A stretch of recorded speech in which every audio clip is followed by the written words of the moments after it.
جو لوگ ایمان لائے اور نیک عمل کرتے رہے ان پر ان چیزوں کا کچھ گناہ نہیں جو وہ کھا چکے، جبکہ انہوں نے پرہیز کیا اور ایمان لائے اور نیک کام کیا، پھر پرہیز کیا اور ایمان لائے، پھر پرہیز کیا اور نیکوکاری کی، اور اللہ نیکوکاروں کو دوست رکھتا ہے۔ مومنوں،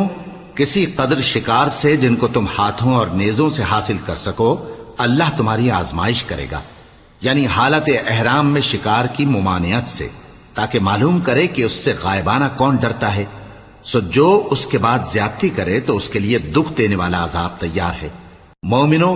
جب تم احرام کی حالت میں ہو تو شکار کے جانور نہ مارنا، اور جو تم میں سے جان بوجھ کر اسے مارے تو یا تو اس کا بدلہ دے، اور وہ یہ ہے کہ اسی طرح کا چوپایا جسے تم میں سے 2 معتبر شخص مقرر کر دیں قربانی کرے، اور یہ قربانی کعبے پہنچائی جائے، یا کفارہ دے اور وہ مسکین